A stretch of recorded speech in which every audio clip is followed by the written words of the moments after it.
We have Scott Turow here with us this morning with his new novel, Identical. Scott, welcome. Thanks, Chauncey. Good to see you again.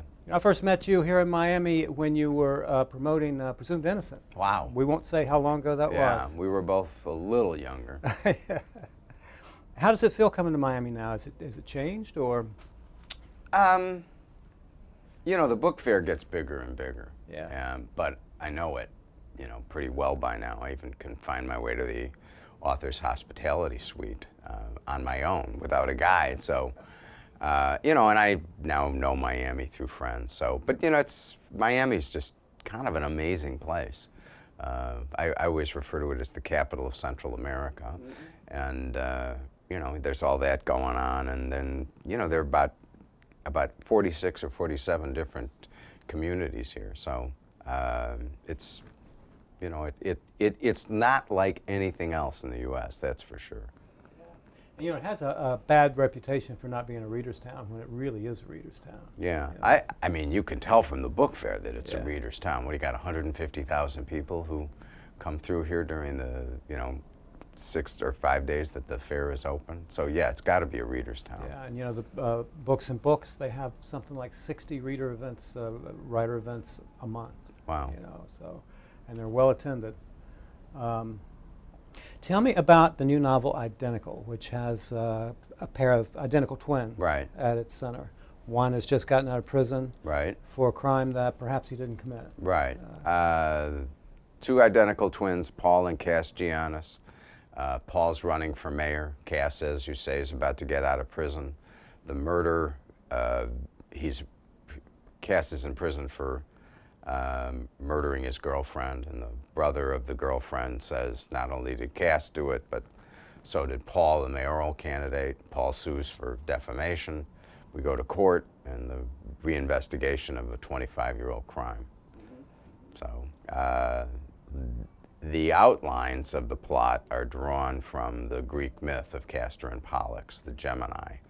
And fortunately for me, nobody remembers the myth anymore, so there's still some surprises for readers. There would be anyway. Were you annoyed when the New York Times Review pointed out the mythological underpinnings? Because, maybe that'll put off some readers who just want a good legal thriller.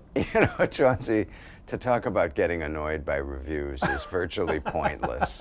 People read the book, they say what they want to say. Over time, I've just come to accept it as part of the game. I mean, that particular reviewer is somebody I've met, and frankly, seems to me like a good guy. It's just, I wouldn't have written the review that way, but they didn't ask me to. Yeah. What was the genesis of this? Did you approach this wanting to explore twinness, which is a subgenre that goes back in time? Right. George Carol Oates has used it. Right. It's an old literary motif, and I don't know if I was unique as a kid. I think a lot of people have the fantasy of what it would be like to be a twin, but in my case, it was particularly strong because my sister, who was born a little less than 3 years after me, was carried as a twin, and the other baby died in childbirth, and that was what my dad did for a living. He delivered babies. And so it seemed really weird that the other baby had died, and because everybody else's baby seemed to be fine, and so I was like, what was it about this baby that he didn't like? And of course the other baby was a boy, and that made me think, well, maybe the baby was my twin. We're talking about the logic of a 3-year-old. And so I had this active fantasy for a number of years that I'd had this identical twin. And I didn't realize when I started writing about identical twins what the antecedents were in family history. And about 3 months in, I was like, wow.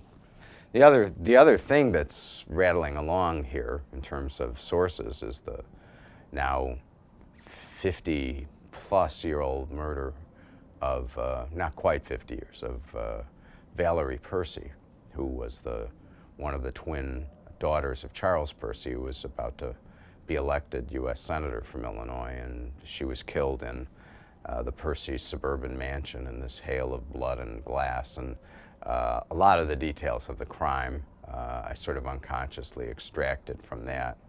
The big difference, of course, is that the identical twin was a murder victim in the true case, and in this I've turned it around and it's one of the defendants. You're a novelist of Chicago. Pretty much, I think that's fair. Yeah, in the same way that George V. Higgins was a novelist of Boston, Boston. right, yeah. for sure. Yeah. You grew up there? I grew up on the north side of Chicago. My parents, whisked me away to the suburbs when I was in high school because they thought I would get a better education there. And, I hated it, and then sent 3 kids to the same high school, so it just goes to show. But I've been in Chicago for all but 10 years of my life. And what were you doing in those 10 years? I was getting educated. I see.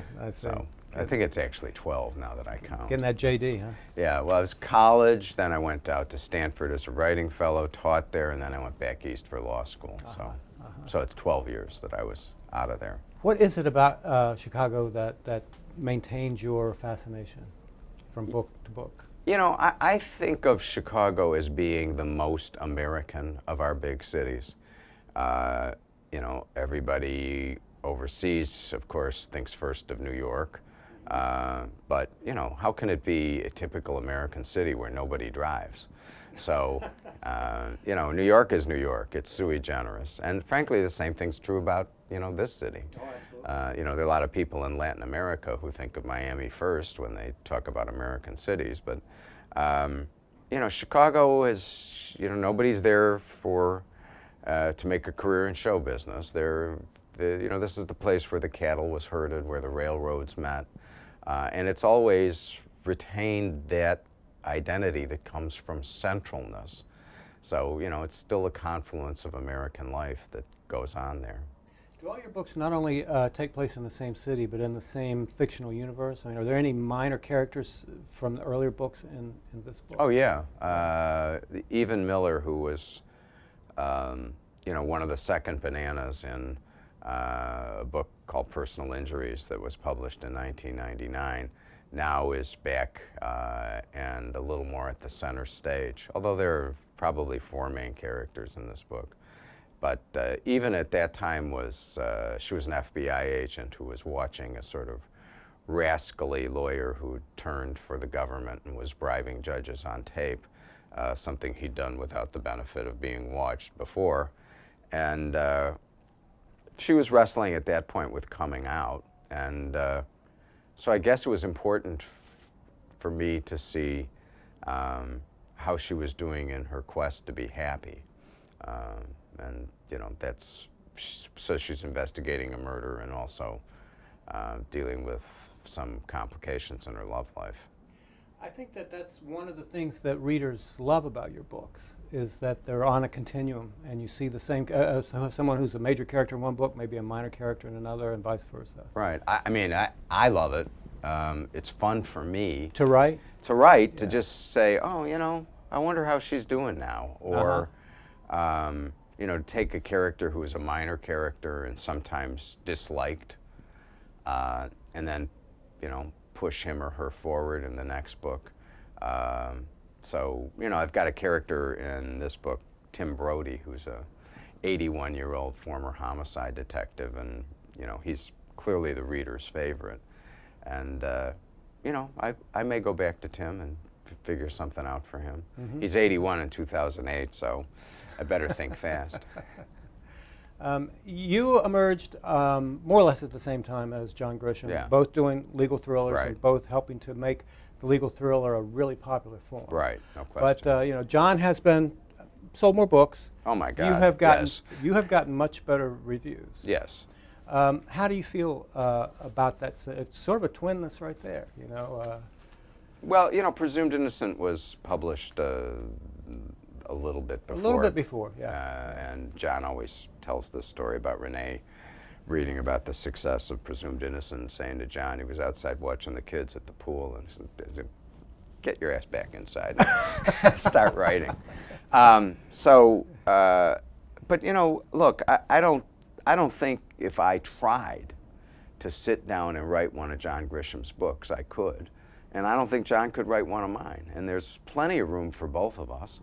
And, you know, it's worked out really well for each of us. To have, frankly, the combination of sales and literary respectability that I've gotten is, you know, frankly, it's a pretty good deal. And it's really, it's a, you know, it's a dream come true. So, you know, and I don't begrudge John his success. You know, he pleases a vast audience. He's fun. You know, He's fun. Yeah. But you're an unusually careful stylist for a mystery writer. Right. And you're more than that, but you are a mystery writer. You're almost Dickensian, you know, and the pleasures that you convey and the density. And I can only think of a few genre writers that have done that. George V. Higgins, for one. Right. I get the idea that that's just the way that you're put together. It is. I mean, first of all, when I talked about being at Stanford, and I was out there as a writing fellow, and that time in my life I thought I was trying to be the next James Joyce. And, you know, I love character, you know, and I love, you know, the psychological depth and insight that fiction provides. So, you know, I admire the spareness of somebody like Dashiell Hammett. And, you know, the ability to sketch in just a few lines, but that's not me either. So, you know, the books are, you know, you're going to know who the people are in my novels. You know, some readers always say, oh, you know, I could use less of that. I want to just get on with the mystery. Okay, you know. They can go read John. Yeah. Are you still practicing law? A little bit, Yeah. you know, the big distraction in my life the last 3.5 years has been being president of the Authors Guild during an especially turbulent time for American authors. Yeah. So, what do you foresee as the shaking out? You know, I'm assuming you're referring to the changes with digital technology and you know, loss of everything traditional. Right. Do you have any insight into how this might shake out, either in favor of writers or readers or not? I think a few things are obviously coming. One, authors' incomes are going to be going down because of piracy, the desire of publishers to lower ebook royalties, and because fair use is becoming like fair use under the copyright law is becoming an omnivore. And there'll be more and more free content. You know, and I think book prices will come down because that's where Amazon is driving them. And that's another thing that eventually will lower authors' incomes. Every change that has taken place in the book-selling constellation since I started has worked to benefit best-selling authors. So if you're at the top of the food chain, it's likely that it won't make any difference. Certainly it hasn't made any difference for me. And you know, I'm very grateful for that, but I'm also concerned that people who are scuffling to make a living as writers have the chance to do that. And because, not simply because a lot of them are friends of mine, but more important, it's good for the culture to have a multiplicity of voices.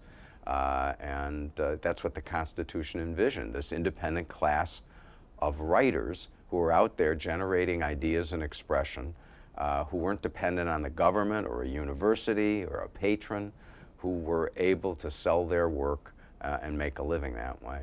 Good old First Amendment. Yeah. You were at one time a very high-powered lawyer. Yeah. Yeah.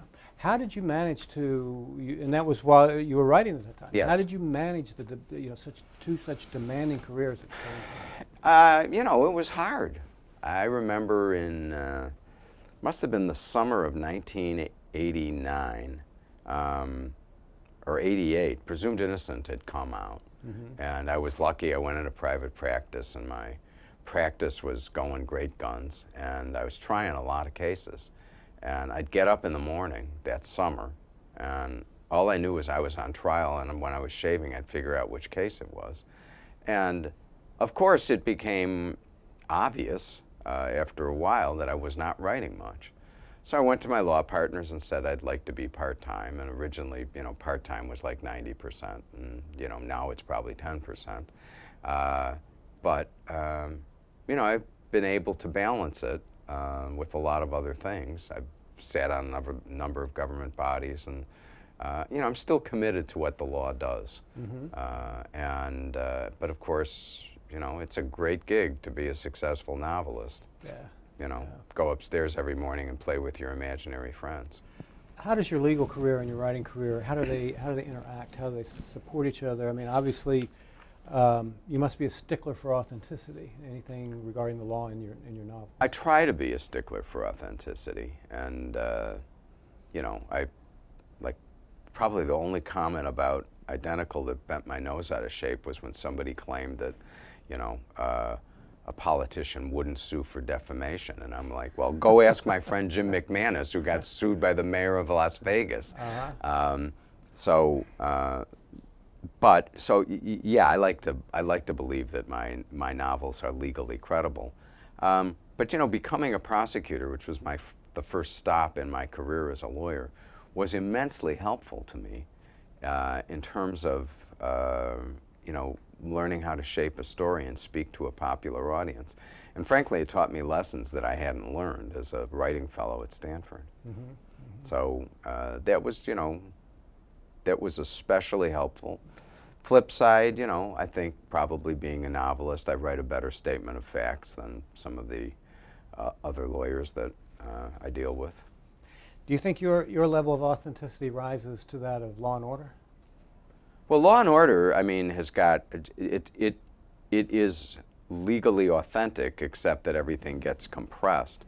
I would think that, yeah, I'm on the same level of authenticity. Yeah, but they have a whole, you know, who knows how many people they have. Yeah, well, they're ripping stuff out of the headlines, Yeah. so. Yeah. Let's see. Is there anything that I haven't thought to ask you about? You have a new book in the works? I do. I am actually working on 2 projects right now. I became a grandfather about 17 months ago, and so that inspired me to think about my grandfather, and I'm writing a young adult novel with a character in it a lot like my grandfather. And then I'm also begun the research for a grown-up novel, which will be set at the International Criminal Court at The Hague. Yeah. You've been more prolific lately. I guess, you know, I've been doing more of the side stuff, so you know, the mainline novels will still come every 3 years, but you know, I published a novella a few years ago that I wrote for the New York Times Magazine, and a lot of opinion writing and magazine articles and stuff like that. Yeah. So, you know, but the truth is, with the novels, I just can't write them any faster. You know, it's what it takes for me to do it, to summon myself and, you know, get my head right with the characters. So if I could write a novel a year and write them to my own standards, I'd be happy to do it. I just can't. Yeah, yeah. Scott, thank you so much for Right, joining Chauncey, us. it's good to see you. Congratulations on your new novel, Thanks. Identical. Thanks, Chauncey.